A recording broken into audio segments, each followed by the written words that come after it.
Good morning बच्चों। Class 9 आज दिनांक 27 मई सन 2021, दिन बृहस्पतिवार। विषय हिंदी, उपविषय गद्य, प्रकरण पाठ 5 तोता, जिसके लेखक हैं बच्चों हमारे रविंद्रनाथ टैगोर जी। तो बच्चों इस पाठ को कल हमने मौखिक रूप से या हम कहें अर्थ की दृष्टि से हमने कल इसे समाप्त किया। आज हम लोग इसकी जो व्याख्याएं हैं बच्चों या हम कहें जो गद्यांश हैं हमारे, वो सिर्फ 3 हैं, जिसमें मैंने आज आपको 1 और 2 जो गद्यांश हैं वो दिए हैं। तीसरा जो गद्यांश है वो मैंने आपको छोड़ दिया है। मैंने कहा क्लास वर्क या होमवर्क जो हम कहें वो बहुत ज़्यादा हो जाएगा, तो उसके साथ मैं आपको और कोई वर्क कल दूंगी, ठीक है।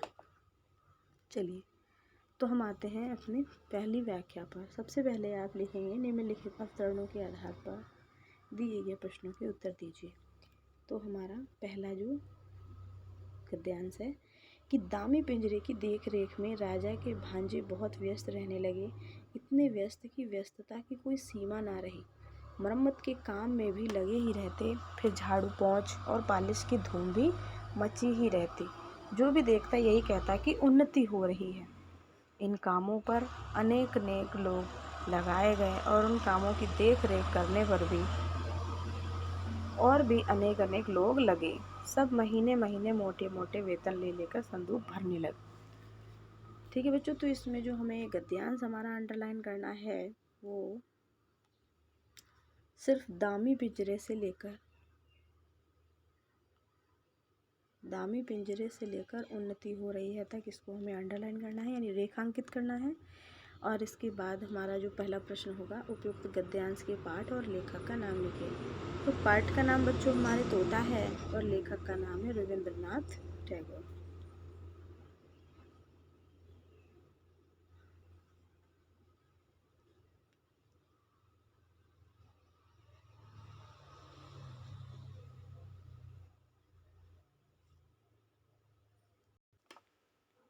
हाँ बच्चों, हम आगे बढ़ते हैं। तो हमारे पाठ का नाम है तोता और जो हमारा लेखक है वो है रविंद्रनाथ टैगोर जी।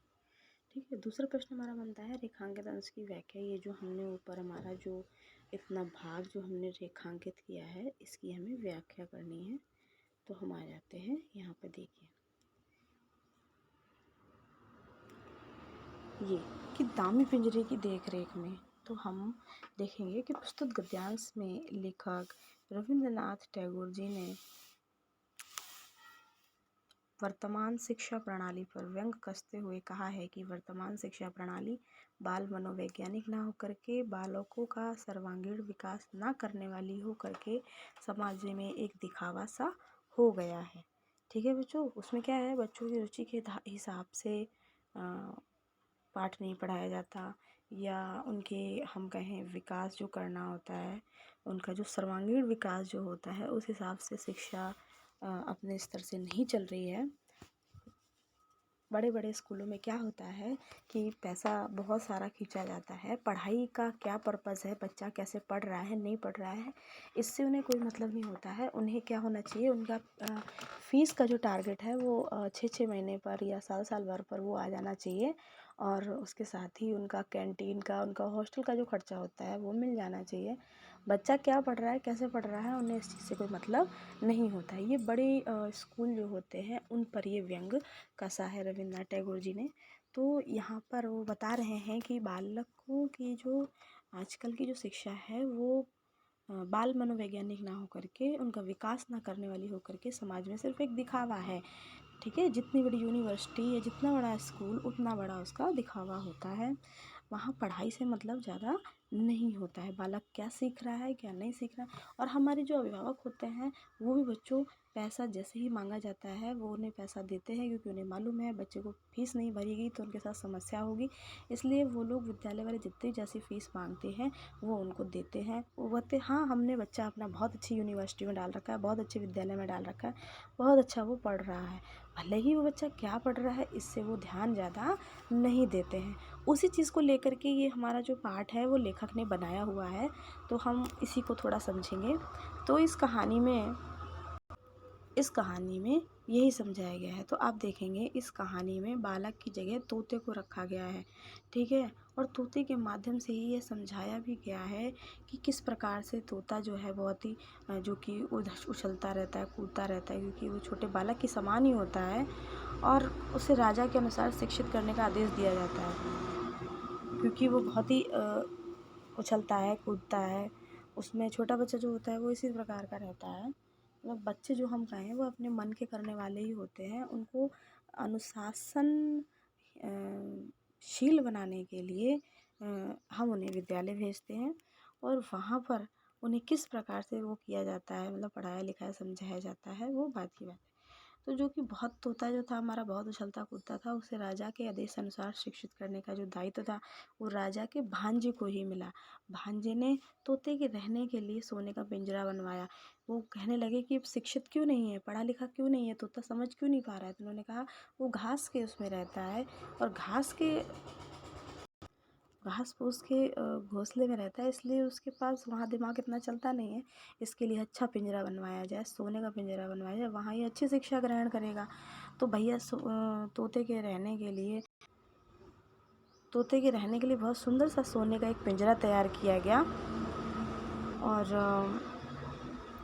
और जो तोता जो राजा था, उनके जो भांजे थे, यानी कि परिवार के ही सदस्य, उन्होंने सोने का पिंजरा बनवाया तोते के लिए और उसकी देख रेख में वो बहुत व्यस्त हो गए। उस पिंजरे की मरम्मत में सभी लोग लगे रहते थे।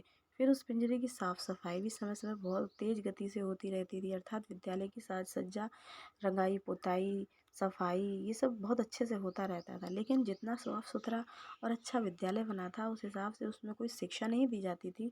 जो भी कोई देखता था वो कहता था वाह भाई वाह, इस विद्यालय की उन्नति तो हो रही है, लेकिन किसकी, तोते की या विद्यालय की, ये किसी को नहीं पता था। तो यहाँ पर बच्चों यही कहा जा रहा है। और जो तीसरा प्रश्न होगा बच्चों वो हमारा ये होगा कि पिंजरे की देख रेख में कौन व्यस्त रहते थे। तो पिंजरे की देख रेख में राजा के भांजे व्यस्त रहते थे, ठीक है। अब इसके बाद हम बच्चों दूसरे अपने पैराग्राफ पर आएंगे। दूसरा हमारा जो गद्यांश है, राजा का मन हुआ कि चलो एक बार चलकर अपनी आंखों से देखते हैं कि शिक्षा कैसे धूम धड़ाके से और कैसे बगटुट तेज गति से चल रही है। सो एक दिन वह अपने मुसाहिबों, मोहल्लों, मित्रों और मंत्रियों के साथ आप इस शिक्षाशाला में आ धमके। उनके पहुंचते ही ड्योढ़ी के पास शंख, घड़ियाल, ढोल, ताशे, खुर्दक, नगाड़े, तुरहियां, भेरियां, दमामे, कांसे, बांसुरिया, झाल, करताल, मृदंग, जब, झंप आदि आदि आप ही आप बज उठे। पंडित जो थे वो राजा को देखकर गले फाड़ फाड़ के और बूटियाँ फड़का फड़का के मंत्र पढ़ने लगे। जैसे कोई आ जाता है ना तो देख के उसे और काम तेजी से होने लगता है, वो करने लगे। मिस्त्री, मजदूर, सुनार, नकल, नवीस, देखभाल करने वाले सभी और उनके चचेरे मुमेरे फुफेरे सब मेरे ममेरे फुफेरे चचेरे मौसेरे भाई भी सब जय जयकार करने लगे। अब बच्चों यहाँ पे क्या बताया जा रहा है, दिखावा। देखिए यहाँ पर बताया जा रहा है कि पहले तो आपका ये प्रश्न है, पाठ और लेखक का नाम आप लिख लीजिएगा। इसके बाद देखिए यहाँ बताया जा रहा है, लेखक कह रहे हैं कि एक दिन राजा ने जब स्वयं ही सोचा कि चलो आज हम खुद ही देख लेते हैं कि बालकों की शिक्षा कैसी चल रही है, यानी कि तोते की शिक्षा कैसी चल रही है। तो वे अचानक एक दिन अपने मित्रों, मंत्रियों और चापलूसी करने वालों के साथ शिक्षालय में यानी विद्यालय की तरफ पहुँचे। और जैसे ही वहाँ पर पहुँचे तो प्रवेश द्वार पर यानी कि जहाँ एंट्री होती है वहाँ पर उनका बड़ा भव्य सा स्वागत किया गया। और भव्य स्वागत किया गया। राजा साहब राजा साहब जैसे ही वहाँ पर पहुँचे तो जो उनका स्वागत था बहुत ही भव्य तरीके से किया गया। हाँ बच्चों, तो जैसे ही राजा साहब पहुँचे तो जो उनका स्वागत था दरवाजे पर बड़े ही भव्य तरीके से किया गया। और जैसे ही वे दरवाजे के पास पहुँचे तो वहाँ शंख, घड़ियाल, ढोल, नगाड़े आज जितने भी वाद्य यंत्र उन लोगों के पास थे वो सभी बजा बजा कर, यानी कि जो बाहरी दिखावा होता है ना, जैसे कि गार्जियंस आया तो उसे उसका अच्छे से स्वागत करना, अच्छे से बोलचाल करना और बहुत अच्छे तरीके से और भी बहुत सारी चीज़ों के साथ उसको दिखावा अपना करने के बाद, ताकि वो आपकी आगे की और कोई चीज़ों पर ध्यान दे ही ना पाए, ठीक है। वो उनका जब राजा साहब का बड़ा भव्य सा स्वागत हुआ तो राजा साहब बहुत खुश हो गए और बालकों की पढ़ाने वाले जो पंडित जी थे, जैसे ही उन्होंने देखा कि राजा साहब आ रहे हैं, उन्होंने तेज़ तेज़ मंत्र उच्चारण कर दिया, यानी कि पढ़ाई भी और तेज़ तेज़ से शुरू हो गई। से सभी जितने भी लोग थे वो तोते की शिक्षा के लिए जो उपस्थित थे, वह सभी भी राजा की जय जयकार करने लगे। और राजा ये देख कर, यानी अपनी आँव भगत देख कर राजा साहब बहुत खुश हुए और उन्होंने बालक की शिक्षा, यानी इतने खुश हो गए कि उन्होंने अपनी खुशी में बालक की शिक्षा की ओर ध्यान ही नहीं दिया कि शिक्षण कार्य कैसा चल रहा है। यानी कि व्यक्ति की जब तारीफ बहुत कर दो तो वो अपने में ही गुलगुला हो जाता है फूल के, फिर वो आगे कोई काम देखता ही नहीं है। यही हाल राजा जी का हो गया और उन्होंने किसी भी प्रकार की कोई शिक्षा व्यवस्था में आगे कोई देखा भाली की ही नहीं, जिसे हम कहें। और तीसरा प्रश्न हमारा होगा बच्चों, राजा को देखकर पंडित क्या करने लगे। तो राजा को देखकर पंडित गले फाड़ फाड़ कर और बूटियाँ फड़का कर मंत्र पाठ करने लगे। ठीक है, तो ये हमारा आज का ये हमारे 2 गद्यांश थे बच्चों, जिसे लिखा गया है। आप इस तरह से अपने पैराग्राफ लिख लीजिएगा और पैराग्राफ लिखने के बाद फिर आपके प्रश्न होंगे 3। ये दूसरा, इसकी व्याख्या, और लास्ट में ये तीसरा प्रश्न होगा। ये एक व्याख्या आपकी कंप्लीट हो गई और फिर आपकी ये जो है ये दूसरी व्याख्या यहाँ से चलेगी। फिर इसका पहला प्रश्न, फिर इसकी रेखा के दंश की व्याख्या रहेगी, साथ ही फिर ये जो इसका लास्ट में आएगा वो तीसरा प्रश्न है। ठीक है बच्चों, आपको बस इतना ही करना है। और इस पार्ट में हमारा सिर्फ एक गद्यांश और बचा है, उसे भी हम आज कल जो है हम वो उसको पूरा करेंगे। अगर आपको इस पार्ट में कहीं भी कोई समस्या आ रही है पढ़ने में, समझने में, तो आप मुझे वो बताएंगे। ठीक है।